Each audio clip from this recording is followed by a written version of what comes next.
97.4 foot avec le garage Arayapin, le spécialiste de la carrosserie. Ravat, rêver, réaliser.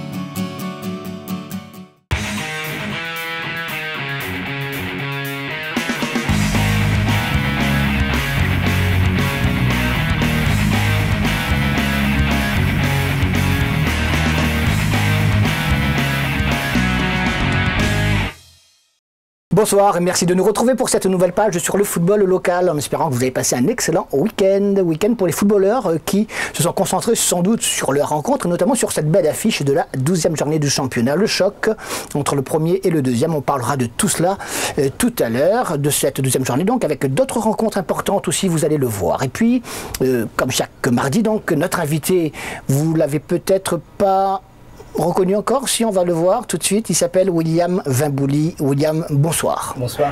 William Wimbouli, créole, hein, évidemment, qui est parti de la Réunion il y a 17 ans déjà. 17 ans, et tiens l'accent, hein.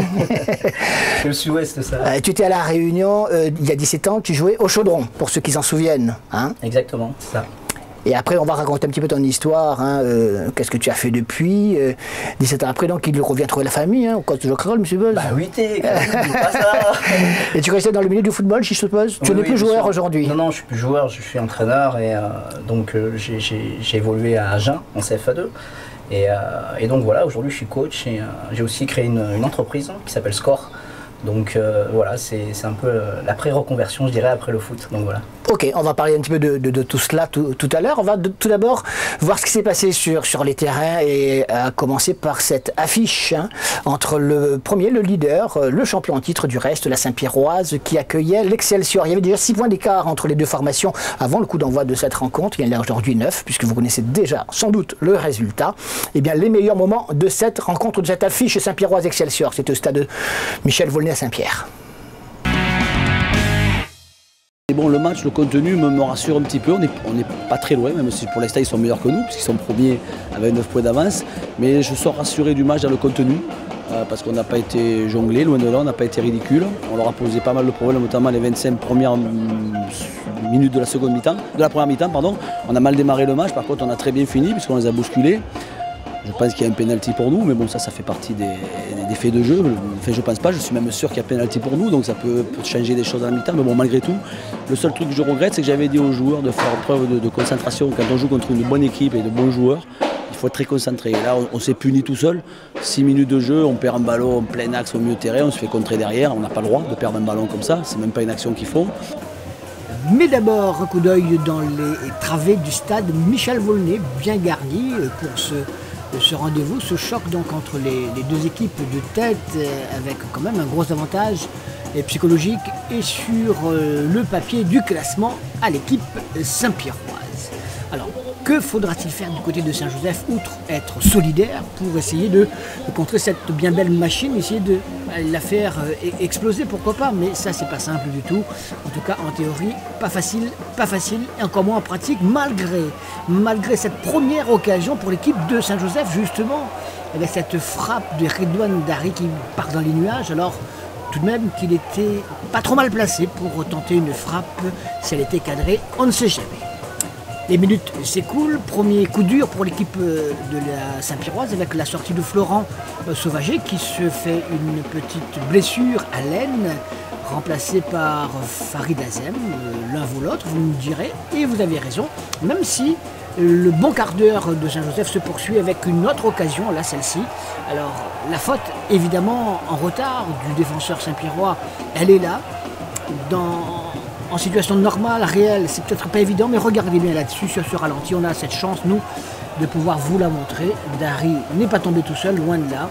Il y a bien une faute donc sur l'attaquant Saint-Josephois. Malheureusement, l'arbitre peut-être mal placé, hein, ça arrive, des petites erreurs comme cela, même si elle a son importance, ne sifflera pas.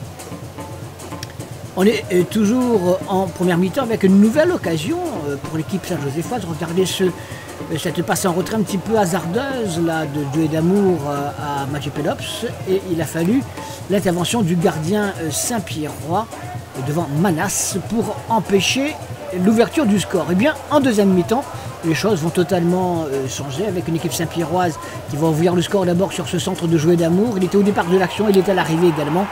Il s'appelle Mamie Gervais, le libéraux de cette équipe Saint-Pierroise qui ne marque pas souvent.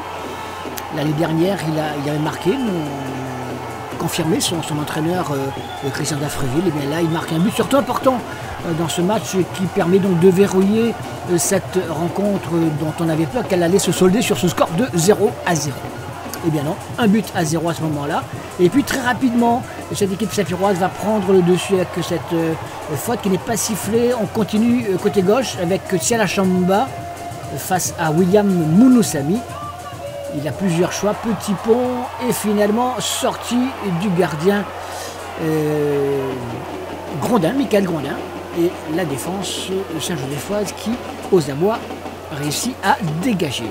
La pression saint-pierroise va être à nouveau récompensée quelques minutes plus tard sur ce corner de Alexandre Loricourt, grand classique, grand garçon, Jean-Michel Fontaine, plus haut que tout le monde, avant tout le monde, devant tout le monde, notamment Michael Grondin qui n'a pas eu le temps de se placer devant l'attaquant saint-pierrois. Et c'est donc Jean-Michel Fontaine qui de la tête rabat ce ballon au fond du filet pour un deuxième but important, vous l'imaginez bien puisqu'on joue depuis pratiquement 1 heure. 2-0, ce sera d'ailleurs le score final. La grande joie du COP Saint-Pierrois, 9 points d'avance désormais et pour les Cigognes au classement. C'est sûr que 9 points, bon, il reste un match aller, donc il reste 14 matchs. Mais bon, nous on est des compétiteurs, on va jouer jusqu'au bout déjà pour la compétition. On a hors de question qu'on baisse les bras. Il resterait 2-3 journées, je te dirais c'est fini. Il en reste 14, donc voilà, donc on ne sait pas. Peut-être qu'ils vont faire un faux pas quelque part, on ne sait pas. Nous on va jouer, c'est sûr qu'on va jouer, il est hors de question qu'on baisse les bras.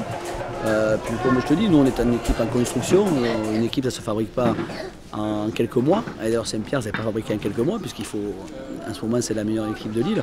Donc voilà, par contre on a vu le chemin qu'on a à faire, mais je te dis c'est encourageant parce qu'on n'a pas été jonglé, on a été là, on a été présent, on leur a posé pas mal de problèmes pendant 25 minutes à la fin de la première mi-temps.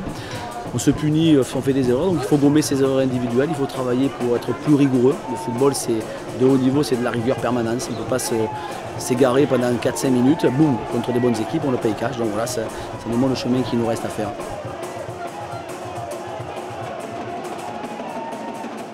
Voilà, la Saint-Pierroise qui l'emporte donc finalement 2-0 et qui creuse un écart conséquent, c'est sûr, suffisant pour être champion, c'est un peu trop pour le dire, hein, car vous le savez, vous l'avez entendu même de la bouche de l'entraîneur saint-josephois, Dominique Vélex. Ils ont pris du retard, c'est vrai, mais rien n'est fini, mathématiquement tout est encore possible, même si pour l'instant c'est un petit peu compliqué. Alors Christian Dafreville, lui, était tout satisfait évidemment de la victoire de ses joueurs. On lui a tendu le micro et puis écoutez ce qu'il nous a raconté. Il a tenu toutes ses promesses? Oui, je suis à tout par les journalistes, puisque vous êtes là ce soir, tout le monde. Non, on est là tout le temps, non? Oui, c'est vrai, non, je dis tout le monde. Bon, c'est vrai que c'était un match au sommet et qu'il fallait répondre présent. Et nous, il fallait qu'on se jauge un petit peu par rapport à cet adversaire qui était redoutable. En tout cas, qui était annoncé redoutable, il fallait faire attention. A-t-il été? Oui, parce que c'est une très bonne équipe. En première mi-temps, on a vu si on les laisse jouer, ils peuvent vous faire mal. C'est ce qu'on a fait. On a essayé en deuxième mi-temps de rectifier le tir. Les joueurs ont été très très bons en deuxième mi-temps. Sur le plan comptable, c'est une excellente opération. Oui, c'est toujours 3 points de prix contre un adversaire direct. Mais maintenant, comme je le dis toujours, le championnat est encore long. Et puis surtout, il y a la Coupe de France qui arrive. Et après, il y a encore 14 matchs. Ben, on va continuer à travailler, à essayer d'avancer le plus bien possible. On retrouve Jean-Yves Dafreville, un certain Jean-Yves Dafreville ce mercredi. Oui, ben, moi je sais qu'ils sont prêts, ils nous attendent de pied ferme. Ben, on va essayer de répondre présent. Vous avez déjeuné ensemble depuis la fois dernière? Non, ça va. On s'évite de parler football quand on est ensemble. Christian Dafreville qui va retrouver donc face à lui son frère mercredi soir. On va en parler en fin de rencontre, en fin d'émission, de cette nouvelle affiche pour les demi-finales de la Coupe de France régionale. Son frère Jean-Yves, coach de la Saint-Pauloise. Et puis au sein de cette équipe de la Saint-Pierroise, vous l'avez vu, hein, il y a des joueurs de renom, un banc excellent. Hein. Un joueur peut se blesser comme c'était le cas, un autre peut rentrer et l'équipe tourne aussi bien. Tout cela avec un milieu de terrain assez conquérant, on dira, avec Ali Djamali et notamment Anji Verdapin, qui est en pleine possession de ses moyens aujourd'hui. Aussi timide qu'il est, on l'a récupéré. Il ne pouvait pas courir, il était très fatigué, presque blessé. On a mis notre micro et on a allumé la caméra. Anji Verdapin au micro, peut-être pour la première fois du reste. Épuisé, on dirait. Ouais, un peu, c'était difficile. C'était un match, physiquement, ça a été dur. Mais on a été là. Quel est le rôle que tu joues aujourd'hui? Je suis relayeur. On va dire que je fais le lien entre le milieu et la défense, entre la défense et l'attaque. Ouais. Mon rôle, c'est de percuter, d'animer pour l'équipe, faire le jeu et voilà quoi. Tu es vraiment très à l'aise, de plus en plus on dirait quand même, non? De plus en plus qu'on enchaîne les matchs, je suis plus à l'aise, je suis en confiance.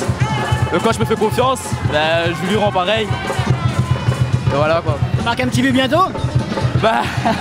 J'espère, c'est pas mon rôle c'est de donner des buts. Après, s'il y a le petit but en plus, c'est du bonus. Voilà donc pour ce choc de la 12e journée du championnat. Avant de voir les autres rencontres, donc notre invité, William Wimbouli. Alors William, avant qu'on ne parle de ce que tu as pu faire ces dernières années, on se souvient d'une image, on va le voir juste dans un petit instant. C'était un match où tu jouais au Chaudron contre les Marsouins, me semble-t-il, une image qu'on avait donnée à TF1 et à Canal, qui avait fait le zapping. Alors racontez-nous l'histoire, et puis on va juste le revoir, cet extrait.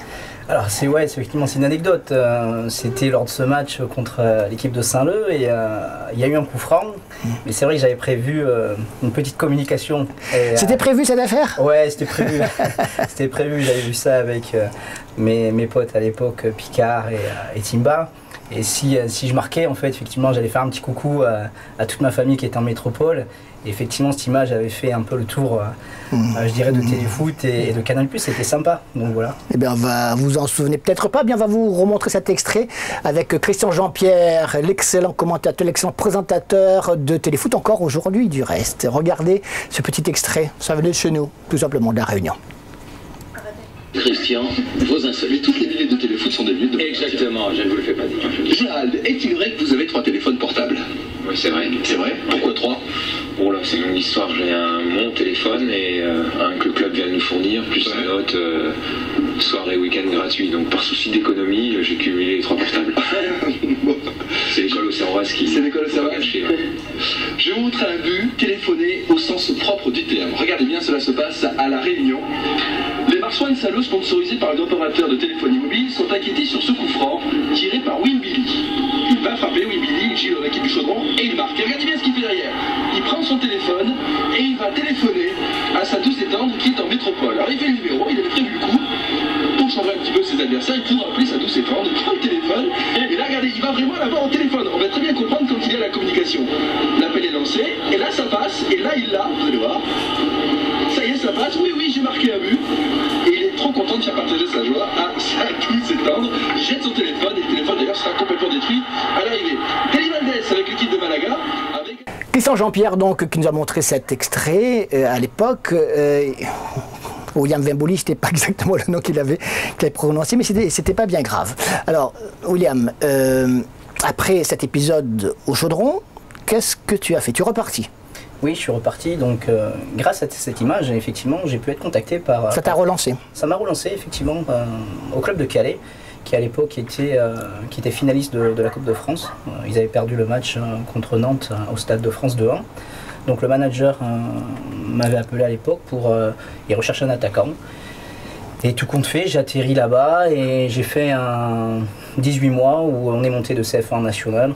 Et j'ai vécu de très belles choses là-bas. Et c'est vrai que ce petit moment sympathique m'a relancé professionnellement. Alors Calais, tu es resté quelques mois et après tu as continué à jouer également? Oui, j'ai continué à jouer. En fait, j'ai continué à jouer à Marmande, dans le sud-ouest, où j'ai commencé à passer ma reconversion, notamment sur les diplômes d'entraîneur.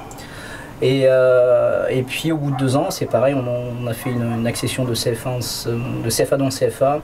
Et j'ai pu après aussi rebondir tranquillement à Sens, où j'étais entraîneur-joueur. Là, commencer à voir l'âge arriver là, quand on devient entraîneur-joueur, non? C'est ça, exactement. Donc ça commençait à se faire sentir un petit peu physiquement. Et donc à partir de là, Je pense que j'avais bien calculé mon coup sur le plan professionnel en passant mes diplômes en même temps de finir ma carrière de joueur. J'ai eu l'opportunité après de signer à Agen, un club de DH où l'année où on est monté en CFA2 aussi. Et puis j'ai pris le coaching pendant 7 ans, de 2006 jusqu'en 2013.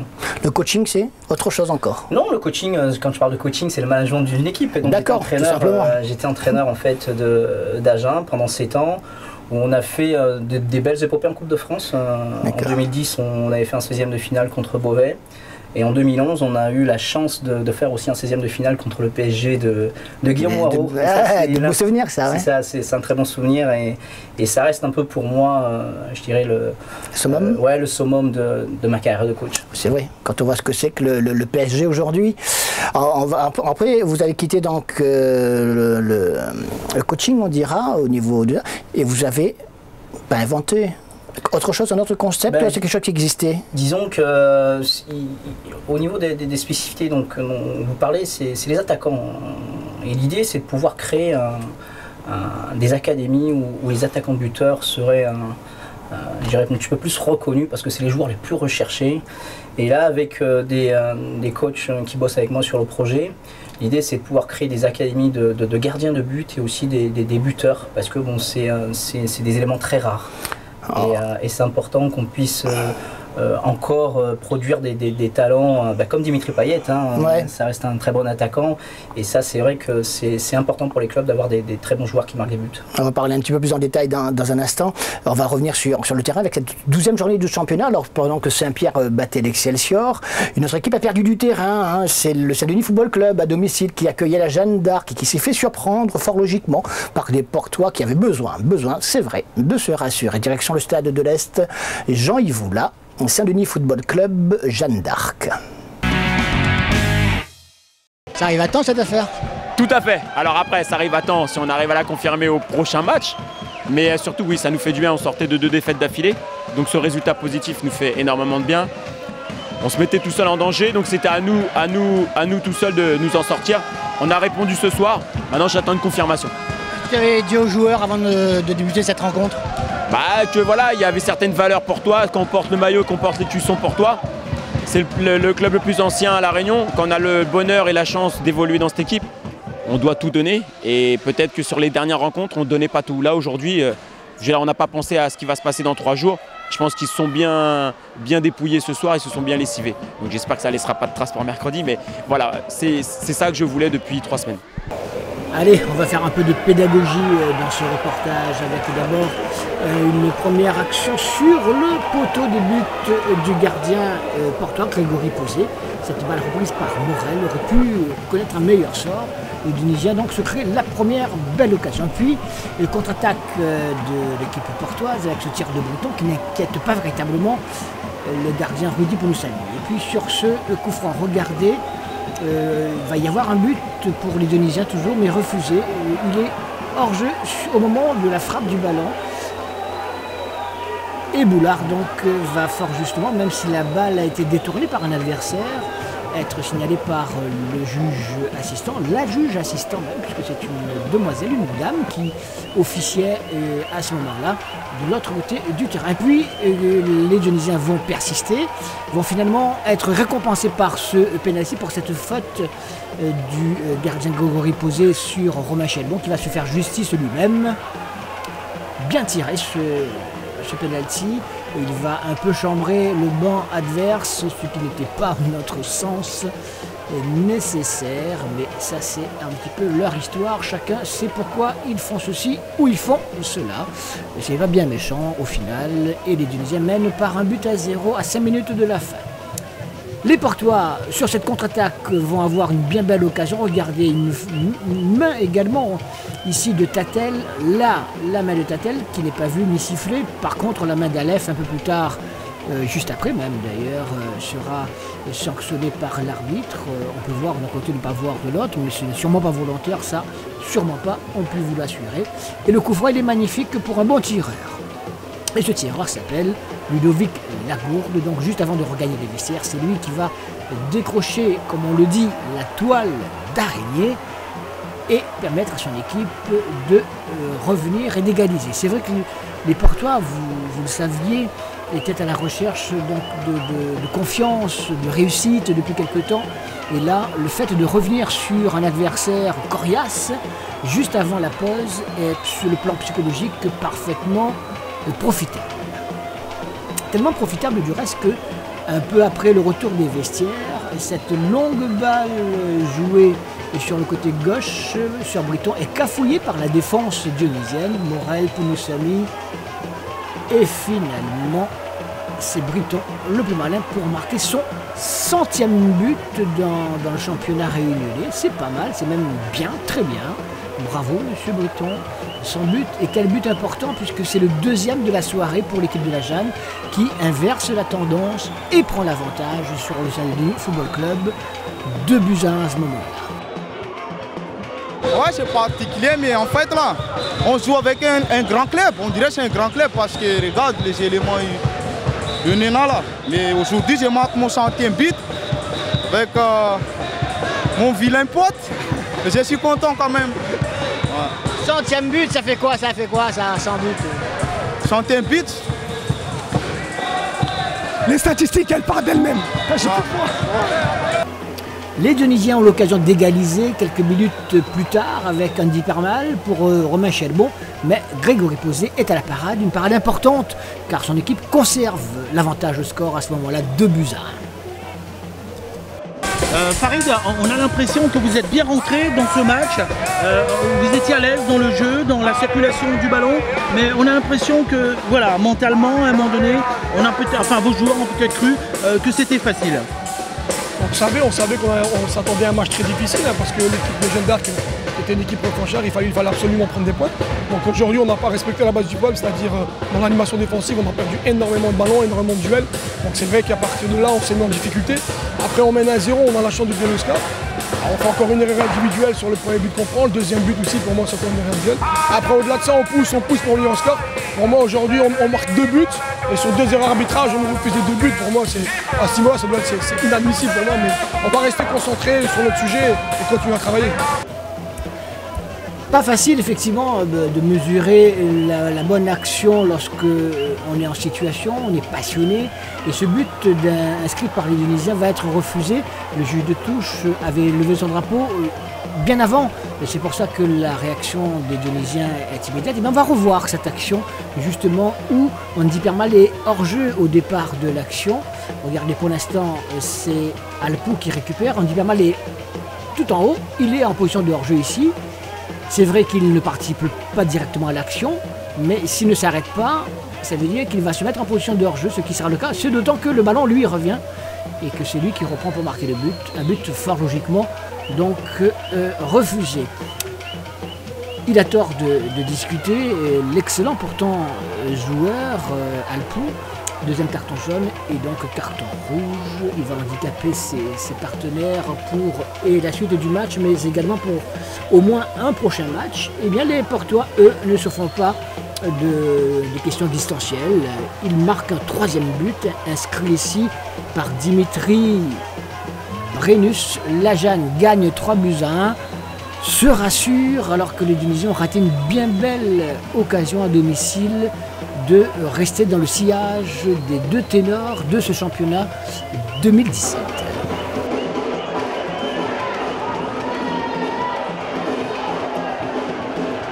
Mercredi, c'est un rendez-vous important du coup? Bah tout à fait, ouais, voilà. Nous là c'était bien de confirmer, d'avoir un résultat positif pour être bien dans la tête, pour avoir voilà, une bouteille d'oxygène et pour penser maintenant qu'à cette demi-finale. Il faudra vite bien récupérer pour faire à peu près, j'espère, le même match. Le Saint-Denis Football Club donc qui a perdu du terrain et qui cède du coup sa 3e place au classement à Sainte-Marie qui savait que partir à 3 bassins pour s'imposer c'était pas forcément simple. Et bien Sainte-Marie s'est imposée 3 buts à 1 et ravit la 3e place du classement à cette équipe du Saint-Denis Football Club. Mais on verra tout cela dans le classement. On continue notre tournée des stades avec notre rencontre qui s'est disputée toujours pour le compte de cette 12e journée du championnat. La Saint-Pauloise recevait le SDFA. Le SDFA qui ne va pas très bien en ce moment, qui a concédé une nouvelle défaite. C'était au stade Paul Julius Bénard à Saint-Paul. Et Saint-Paul avait besoin également de se rassurer, surtout avant de jouer mercredi. On en parle tout à l'heure. Ce soir, il fallait absolument gagner. Après les 3 matchs, je crois, un mauvais résultat, même s'il y avait les matchs nuls. Donc voilà, ce soir, on retient que le résultat, on va dire. Justement, on voit quand même une Saint-Pauloise, malgré les nombreux départs qu'il y a eu à l'intersaison, un groupe jeune avec quelques personnes d'expérience, notamment fétissois. On arrive quand même à trouver la mayonnaise commence à prendre vraiment de cette équipe. Ouais, oui, on va dire ça parce que bon, tout là, on bosse, ça fait quoi, hein, ça fait bientôt 1 an et demi, on joue ensemble, donc ça commence à prendre, mais il y a encore du boulot, on va dire. C'est justement lui qui va ici frapper sur la transversale, Nicolas Soria, avant que ses partenaires ne mettent à nouveau un coup de pressing sur la défense du SDFA, sur notre caméraman également sans doute, qui a eu juste le temps de revenir pour voir le but inscrit par Pierrick Kei à la 9e minute du match. 1-0 pour la Saint-Pauloise qui repart de l'avant, elle qui avait un petit peu stagné et depuis quelques matchs, qui donc avait besoin de se ressourcer, de se retrouver. Une Saint-Pauloise qui est sur le point de marquer un 2e but sans l'intervention de Sébastien Annelard, qui est encore ici en l'intervention, alors que la reprise passe à côté de la cage du SDFA. Eh bien, cette équipe de la Saint-Pauloise va finalement être récompensée pour ce 2e but, malheureusement inscrit par Simatav contre son propre camp. Yannick Simatav, donc bien malheureux. 2-0 pour la Saint-Pauloise à ce moment-là, c'est-à-dire à la 54e minute du match. Le SDFA va finir par réduire le score avec cette réalisation de Ricardo Elkaman. Mais rien ne changera pour la suite de cette rencontre qui voit le SDFA rester dans cette spirale de la défaite alors que la Saint-Pauloise retrouve quelques sensations particulièrement positive. Tactiquement, tu as fait redescendre un petit peu Jonathan Scholl en 6 à un moment donné et on a vu plus de développement de jeu. Oui, avec Jonathan, il a tenu ce rôle la semaine dernière devant Saint-Péroise. Là, j'ai fait redescendre, j'ai fait décaler Ricardo sur le côté parce que Sandy est sorti sur blessure alors qu'il venait de rentrer, il a pris un coup. Je pense que c'est le genou qui est touché. Et ça nous a fait du bien au milieu de terrain, on a plus bien conservé. Bien orienté aussi. Après, il nous manquait peut-être cette justesse de passe, cette dernière passe, un peu fait la différence.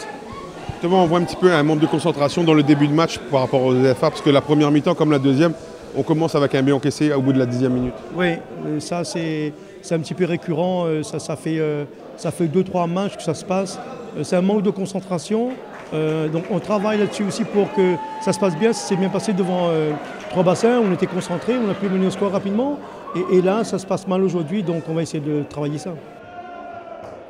Avant de voir la dernière rencontre de cette 12e journée, en images évidemment que l'on vous propose, retour avec notre sympathique invité William Wimbouli, donc qui, alors, vous n'avez pas inventé un concept, on parlait juste avant donc ce reportage de ce que vous faites aujourd'hui.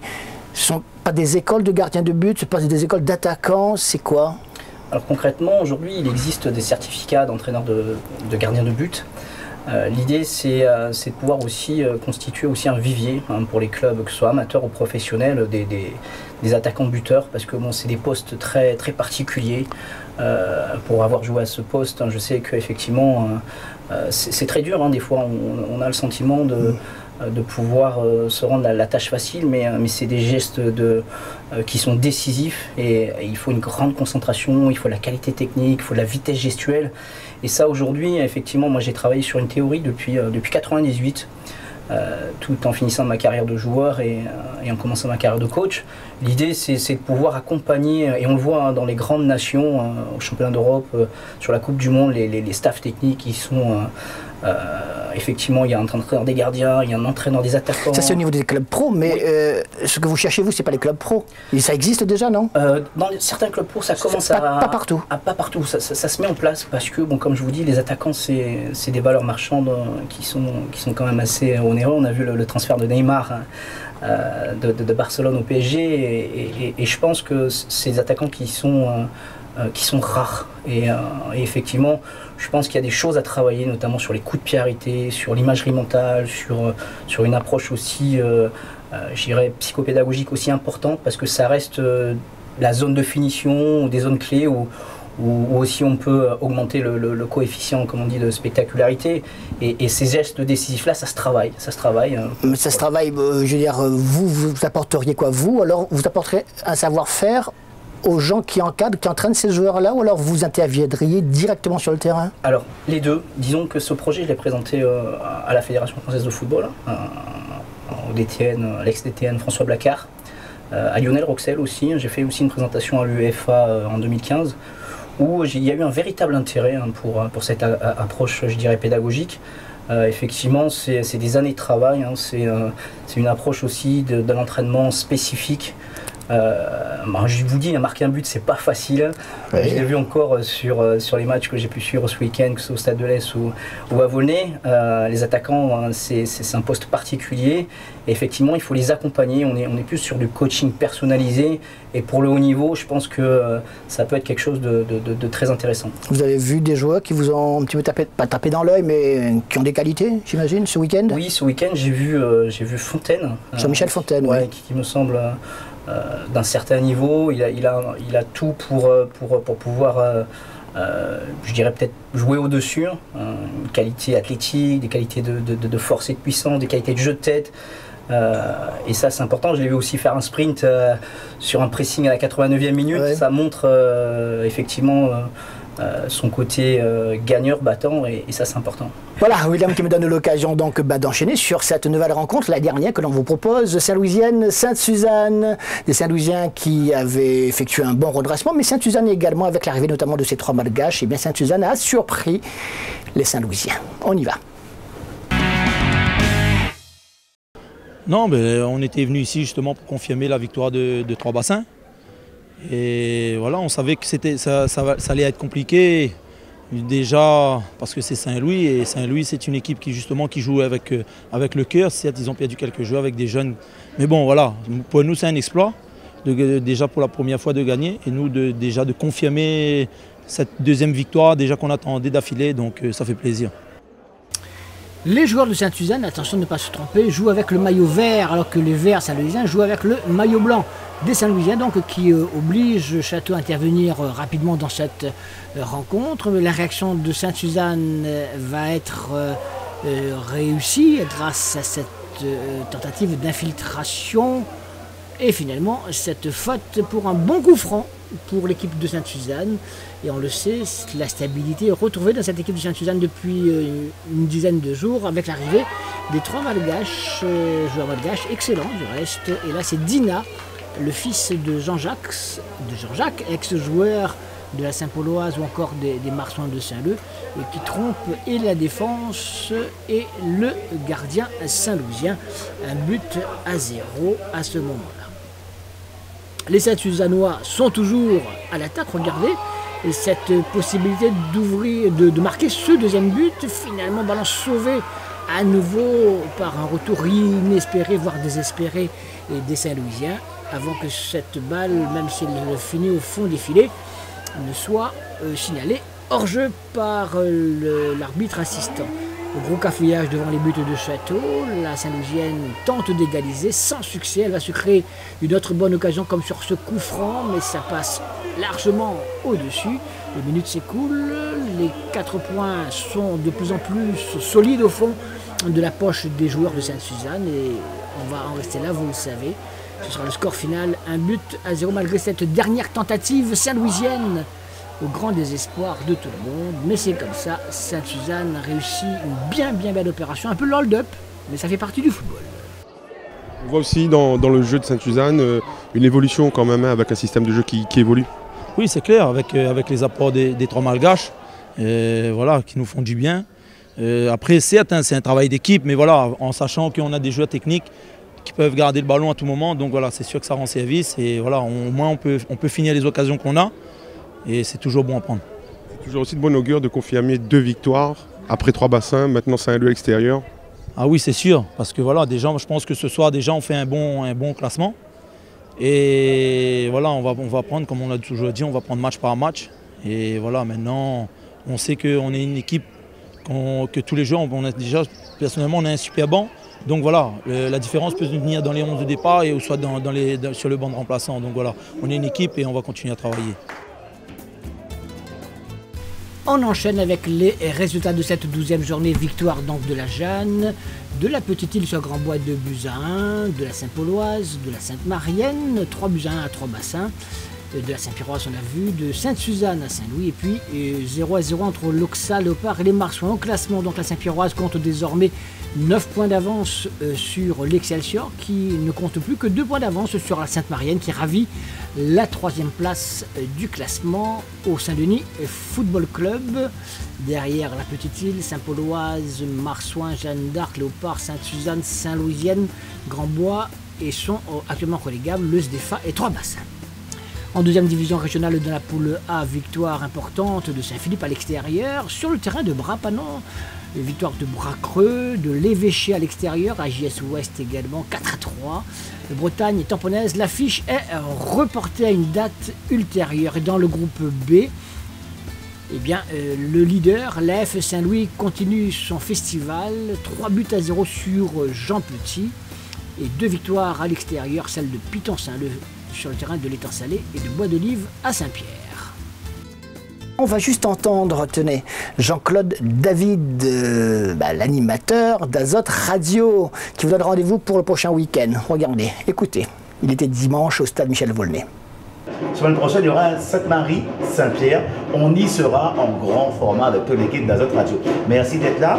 Il y a le son, peut-être bientôt l'image. Avec vous, Madame Waro. Merci, bonne écoute à vous avec Azote Radio, Nous FM, Digital, Capital, Radio Salaz et RCI, l'application www.azotradio.com. Merci à toutes et à très bientôt. Jean-Claude David qui nous parle donc de cette prochaine journée. Ce sera dimanche prochain avec un certain Sainte-Marienne, Saint-Pierroise. Mais avant, il y aura des demi-finales de la Coupe de France régionale avec des rencontres intéressantes. Vous le savez, Saint-Pierroise, par exemple, Saint-Pauloise, ça va se jouer au stade de l'Est Jean-Yves Aulac, coup d'envoi à 20h mercredi. Vous avez toujours dans cette poule A une opposition intéressante entre l'Excelsior et Grand-Bois. Ça se passera au Tampon, au stade de Roland-Garros. Et puis dans la poule B, la Sainte-Marienne se déplace à Saint-Benoît pour y jouer contre la Tamponnaise de Jean-Pierre Bade. Attention, donc, beau match là aussi. Et puis, dans cette poule B, la 2e demi-finale opposera au stade de Paul-Julius Bénard à Saint-Paul la Jeanne d'Arc à la Petite-Île. On vous donnera le programme de la journée du championnat dans un petit instant, mais retour en conclusion avec notre invité, William Wimbouli. William, j'imagine que la Réunion vous tient à cœur. Vous aimeriez ce concept, pas l'installer, mais enfin le proposer à la Réunion? Ah oui, complètement. Je ne suis pas là par hasard. Et quelque part, l'objectif, c'est de pouvoir le mettre en place ici. Donc pour l'instant, ça fait que 8 jours que je suis là.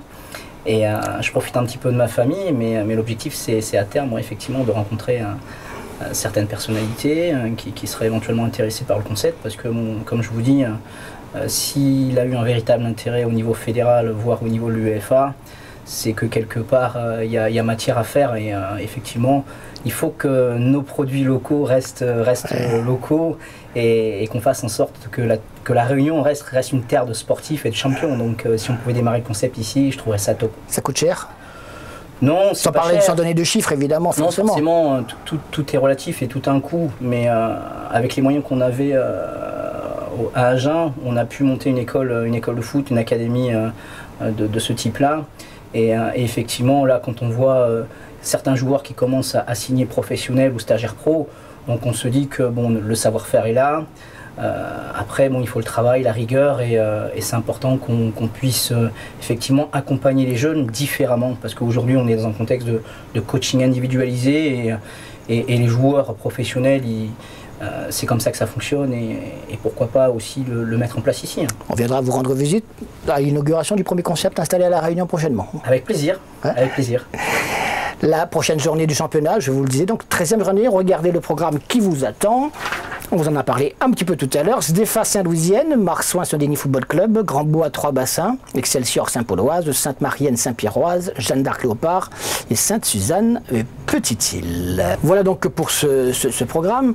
On se retrouve évidemment nous lundi prochain 19h30 et puis mardi à 19h45 avec un nouvel invité. William Wimbouli donc de passage à La Réunion, créole, le retour avec un concept qu'il va falloir donc suivre de près. Content de retrouver la famille, William. William, 17 ans après, c'est formidable de rentrer à La Réunion. C'est juste énorme. En surprise même, c'est ça? Oui, j'ai fait une petite surprise à ma maman. C'était à son anniversaire le 14 septembre. Anniversaire. Donc voilà, et je suis arrivé à l'aéroport en fait.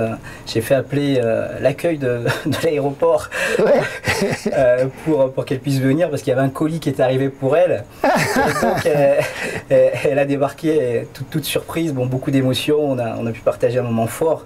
Et effectivement, ouais, 17 ans, c'est beaucoup, c'est même beaucoup trop.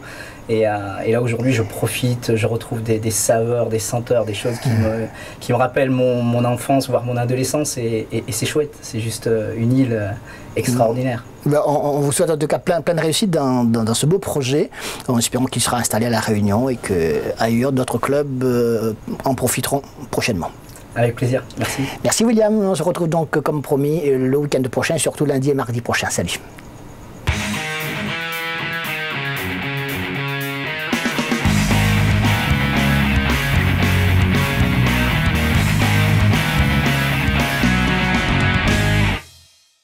« 97.4 foot avec le garage Arayapin, le spécialiste de la carrosserie. Ravat, rêver, réaliser.